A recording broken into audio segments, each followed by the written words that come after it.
Bienvenue à toi. Je t'invite pendant une vingtaine de minutes à rejoindre une discussion impactante auprès de celles et ceux qui repensent notre relation au vivant.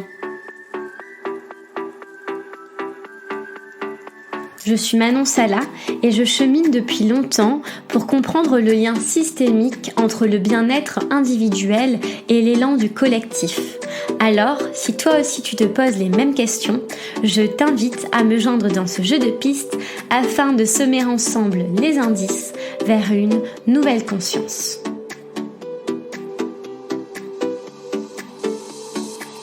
Cette semaine, je souhaitais faire le bilan de cette première saison podcast avec 50 épisodes, 50 discussions autour de la conscience écologique. Je pense que le podcast a évolué avec moi, à travers moi. Je l'ai créé il y a 1 an pour répondre à mes questionnements personnels et aller à la rencontre de celles et ceux qui portent des voies d'ouverture de conscience. Au départ, il s'agissait plutôt d'une conscience individuelle, écologique dans un sens personnel, dans un sens de bien-être en soi, dans son être au monde. Et puis progressivement, je me suis rendu compte que cet élan du cœur était incontestablement lié à la nécessité d'agir, de s'insérer dans différentes formes de société. Je me suis rendu compte que finalement, l'écologie au sens complexe pouvait être liée à différents enseignements, apprentissages que je souhaitais vous transmettre. Tout d'abord, l'apprentissage dans un mode de vie. Nous n'avons pas tous et toutes la même façon d'incarner l'écologie. Dans les personnes que j'ai pu rencontrer, certaines avaient fait le choix de vivre en retrait du mode de consommation de la société actuelle. Ce fut le cas par exemple de Nicolas Castano dans l'épisode 7 du podcast qui vit en lisière de forêt. Ce fut également le cas de Séverine Perron dans l'épisode 37 qui, elle, vit dans les montagnes et transmet ses apprentissages en se concentrant d'abord sur son jardin avant ensuite de s'ouvrir au monde. Je pense qu'il est d'abord important de s'aligner avec son mode de vie. La première invitation ici serait peut-être justement d'aller chercher son lieu de vie, d'aller chercher cet espace où nous nous sentons tout simplement bien, à notre place, où nous n'avons pas besoin d'être sans arrêt en déplacement, sans arrêt dans la mobilité pour fuir en fait et pour aller rejoindre des lieux qui nous nourrissent, qui nous font du bien. Alors je suis consciente que c'est pas toujours facile. Moi-même je suis face à cette difficulté puisque je vis à Toulouse, j'aurais besoin d'eau, j'aurais besoin de la mer, mais pour des raisons personnelles il m'est impossible de déménager dans des lieux de ce type-là. Donc je crois que le plus important c'est en tout cas d'en être conscient pour projeter en fait un futur dans cet espace du cœur où nous sommes dans le lieu parfait pour incarner notre vie sur Terre. Ce lieu de vie s'accompagne également d'un mode de vie qui peut parfois entraîner des changements assez radicaux. C'est également le cas de différentes personnes qui ont préféré mettre une croix sur leur mode de vie ostentatoire, consumériste, matérialiste pour aller vers plus de simplicité.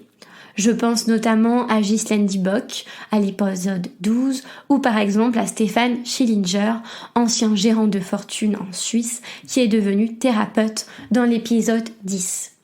On va dire qu'il y a eu différents volets dans le podcast Nouvelle Conscience. Le premier a été celui justement des changements de vie. Et puis, après avoir, je pense, passé une vingtaine d'épisodes autour de cette modalité d'écologie-là, à savoir l'écologie intérieure, dans l'accompagnement de soi, l'accompagnement individuel, je me suis tournée vers d'autres formes d'engagement écologique, plutôt liées à des modalités d'être et des engagements militants, associatifs, des engagements d'action. Je me suis rendu compte que l'écologie au sens large ne pouvait pas se limiter à un petit sujet, à des éco-gestes, à des modalités d'action quotidiennes, mais que nous avions besoin de changements plus structurels que nous pouvons retrouver par exemple dans l'engagement militant ou tout simplement en rejoignant des groupes d'individus.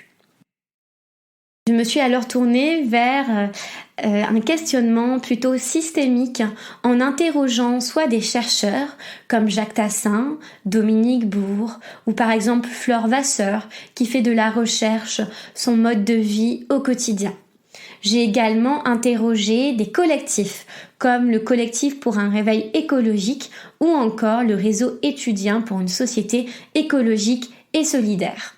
Ces collectifs ont en fait aggloméré les forces, les énergies, les talents autour de projets pour faire le poids, pour transmettre un plaidoyer vers de nouvelles formes de faire société.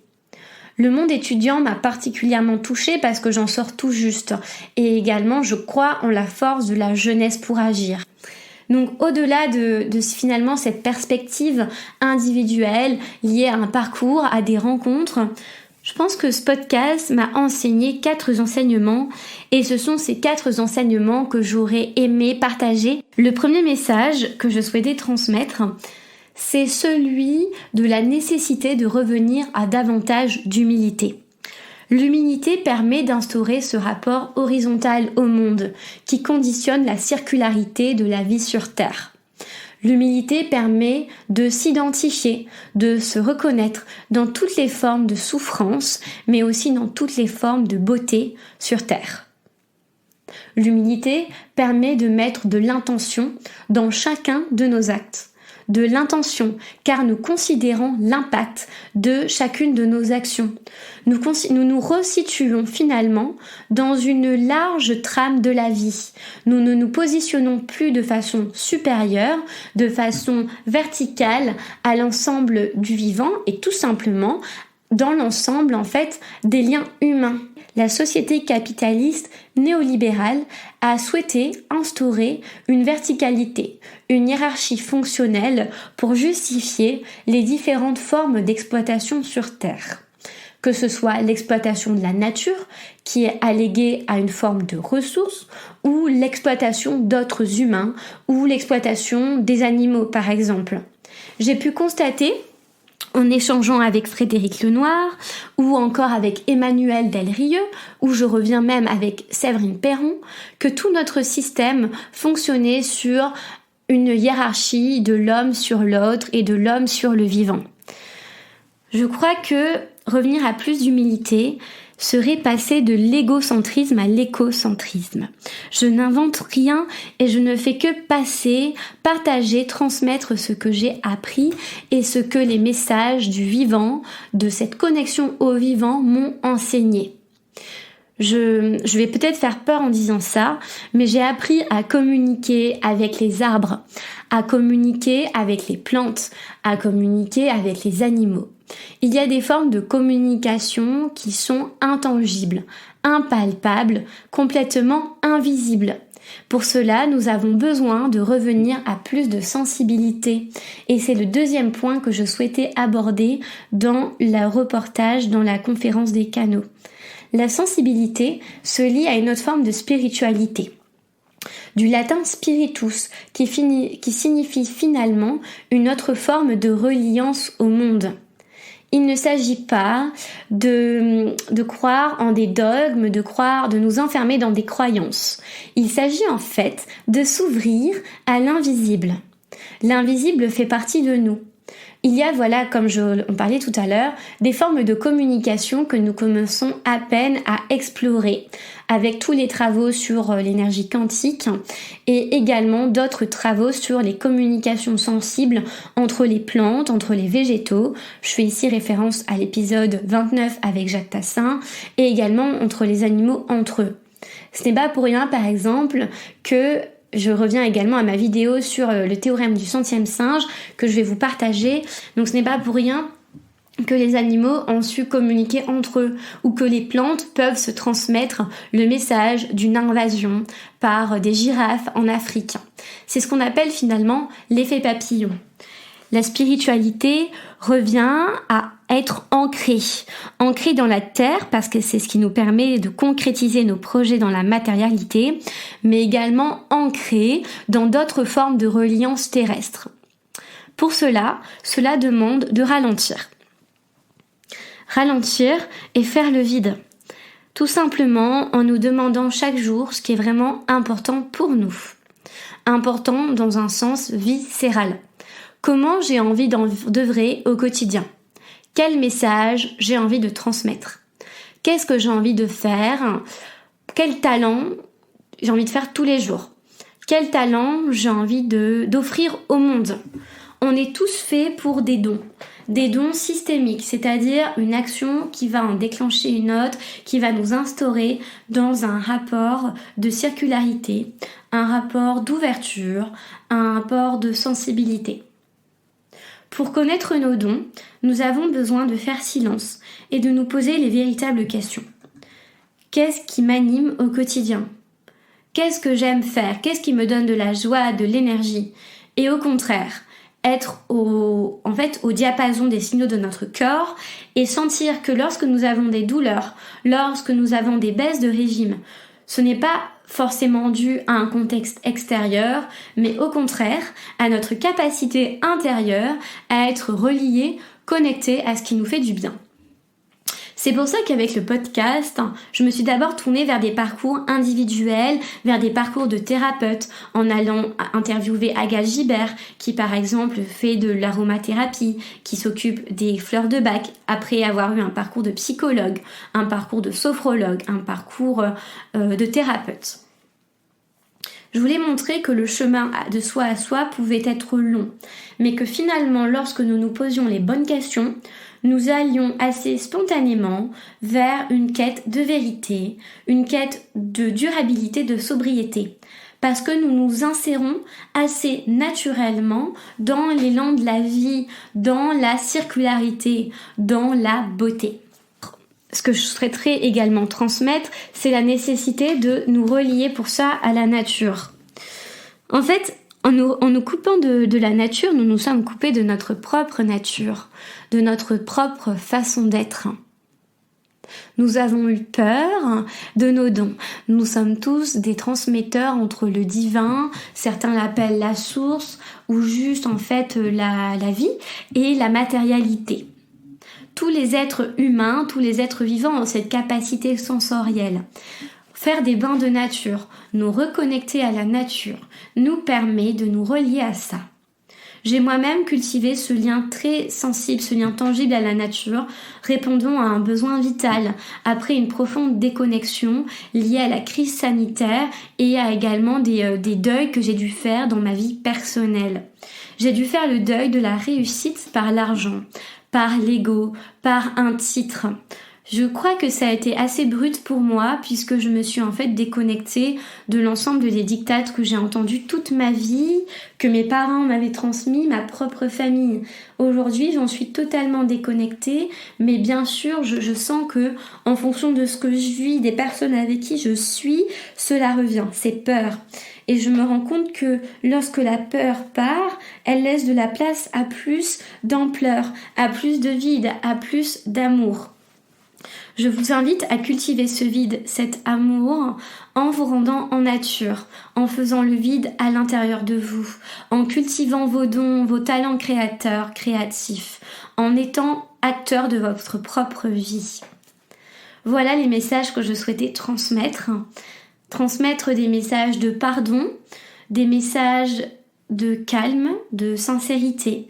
Ce n'est pas grave si vous avez vécu pendant 20 ans, 30 ans, 10 ans dans une forme de combat, dans une forme de concurrence, de compétitivité néfaste. L'ego n'est pas à mettre de côté parce que c'est ce qui nous fait avancer. Sinon, nous pourrions nous complaire dans une sorte de fatalité et de satisfaction véridique, totale. L'ego, c'est celui qui prend le pas sur la peur et qui nous fait agir. C'est un peu l'archétype du guerrier. Et si vous êtes intéressé par les archétypes, vous pouvez écouter l'épisode 3 avec l'astrologue Luciana Calvetti. Peut-être que vous pouvez décider de laisser de côté ces archétypes et aller vers plus de douceur, de calme et toujours de sensibilité. N'ayez pas peur du spirituel, c'est juste un rapport au monde qui a été galvaudé par les religions, par certaines sectes, par certains, ce qu'on peut appeler des gourous qui se sont accaparés ces messages sublimes, alors qu'en fait il y a du spirituel dans l'art, il y a du spirituel dans la création, il y a du spirituel lorsque ce que nous faisons correspond à notre mission de vie sur Terre. Nous en avons plusieurs, mais celle qui correspond à notre étape de vie. Alors n'ayez pas peur. Prenez les devants pour ralentir, pour aller bien, pour être en relation avec votre corps. Swazik Michelot propose la méditation pour cela de pleine conscience. Chloé Brami également. D'autres personnes que j'ai pu rencontrer, comme Pablo Fernandez, tout récemment, lui, ça va être en étant dans le don de soi, à tel point qu'il est prêt à partir en terrain de guerre, poussé par cette envie d'agir et de comprendre. Je crois qu'on a chacun des dons à cultiver. Alors, je vous invite à écouter vos dons, vos voix intérieures et à réfléchir à ce qui vous plaît réellement. La rentrée prochaine s'annonce pleine de basculements sur le micro du podcast. J'ai déjà une dizaine de personnes qui sont invitées et qui ont accepté de rejoindre le micro de Nouvelle Conscience. Les épisodes seront relayés une fois tous les 15 jours afin de laisser plus de place pour madurar en espagnol, pour vraiment digérer, distiller les différents enseignements. Je me suis rendu compte que publier un épisode par semaine m'intriquait dans cet objectif de production, de capitalisation. Je ne veux pas être au monde guidé par les mêmes objectifs, les mêmes mécanismes que ceux véhiculés par le système. Il y aura un épisode tous les 15 jours avec joie. J'espère également pouvoir me rendre directement sur place, rencontrer les personnes de visu. J'aimerais que le podcast soit un voyage à la fois intérieur mais également par le mouvement. Et pourquoi pas aller enregistrer d'autres éléments plutôt liés à des expériences sensorielles plutôt qu'une simple discussion. Poser un cadre, donner l'envie de voir et d'écouter par le podcast.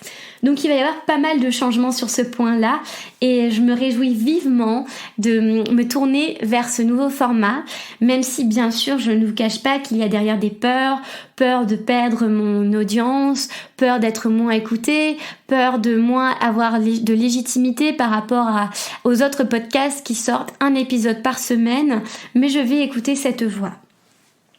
Il y a également 2 énormes projets qui me tiennent particulièrement à cœur et qui sont sur le point d'être lancés. Le projet de 2 livres. Un premier qui m'a été proposé par une maison d'édition. Je ne vous dévoile pas encore les maisons d'édition qui m'accompagnent dans ces aventures. Je laisse le temps pour ça aux autres personnes qui travaillent avec moi. Je respecte leur temporalité, même si je meurs d'envie de vous partager un peu plus sur ces projets de livres.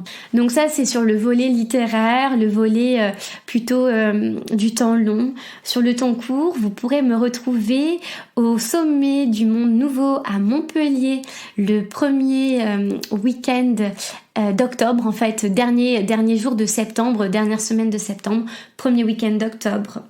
Vous pourrez également me retrouver dans un MOOC en coopération avec l'université Paul Valéry portant sur l'éco-narrative à partir du mois de septembre. Je vous invite également à écouter le podcast de Richard Federman qui a été le lancement du podcast, ma prise de conscience de ma dépendance au système et ma volonté de toujours être dedans, mais de le comprendre différemment. Je communiquerai également sur cet épisode de podcast. Je vous remercie du fond du cœur pour celles et ceux qui ont fait des dons sur Tipeee. N'hésitez pas à à continuer cela.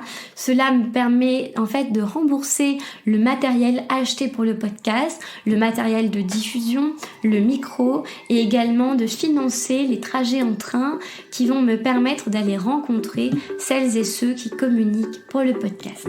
Je vous souhaite un très beau mois d'août. Je vous laisse accompagner par la rediffusion de 4 épisodes du podcast, chaque semaine cette fois-ci. N'hésitez pas à m'écrire, je serai beaucoup moins présente sur les réseaux, mais toujours disponible pour échanger. À bientôt et merci pour tout.